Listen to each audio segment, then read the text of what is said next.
The history of India begins with the dawn of Indus Valley Civilization, which flourished between 3500 BC to 1800 BC.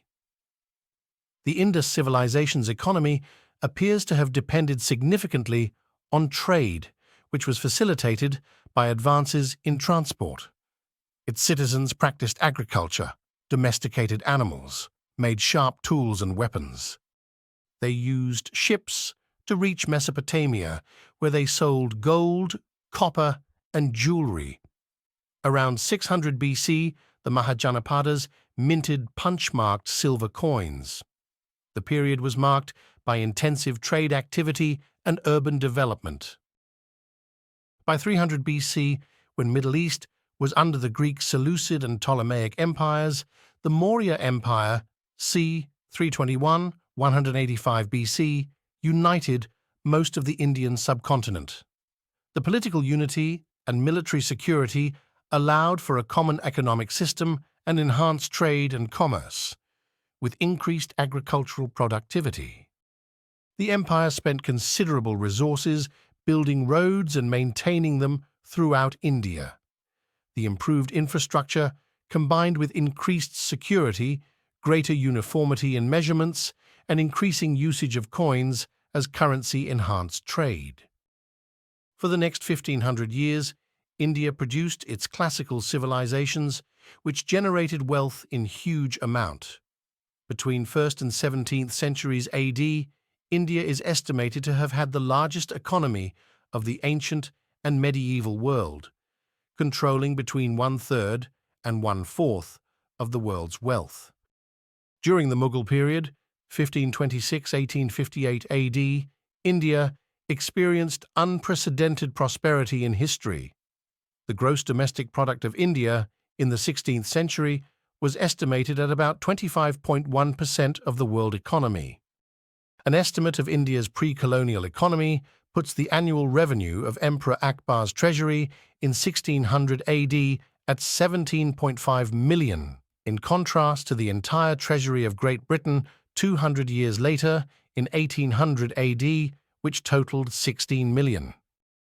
The gross domestic product of Mughal India in 1600 AD was estimated at about 24.3% the world economy, the second largest in the world.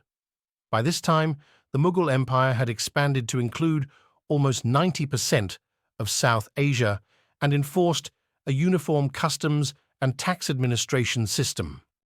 The British East India Company, whose political power gradually expanded in India from 1757 onwards, used huge revenue generated by the provinces under its rule for purchasing Indian raw materials, spices, and goods. Thus, the continuous inflow of bullion that used to come into India on account of foreign trade stopped altogether. The colonial government used land revenue for waging wars in India and Europe, leaving little for development of India. In short span of 80 years, 1780–1860 AD, under colonial rule, India changed from being an exporter of processed goods for which it received payment in bullion to being an exporter of raw materials. More specifically, in the 1750s, mostly fine cotton and silk was exported from India to markets in Europe, Asia, and Africa. By 1850s, raw materials, which chiefly consisted of raw cotton, opium, and indigo, accounted for most of India's exports. The ruthless exploitation under British colonial rule completely devastated India's economy. India's population was subject to frequent famines, had one of the world's lowest life expectancies, suffered from pervasive malnutrition, and was largely illiterate. As per British economist Angus Maddison, India's share of the world income went from 27% in 1700 AD, compared to Europe's share of 23%, to 3% in 1950. After India got independence from colonial rule in 1947, the process of rebuilding the economy started. India went for centralized planning. The 5-year plans, which successfully transformed erstwhile USSR, were made a tool for development. First 5-year plan for the development of Indian economy came into implementation in 1952. Being largely an agrarian economy, investments were made in creation of irrigation facilities, construction of dams, and laying infrastructure. Due importance was given to establishment of modern industries, modern scientific and technological institutes, development of space and nuclear programs.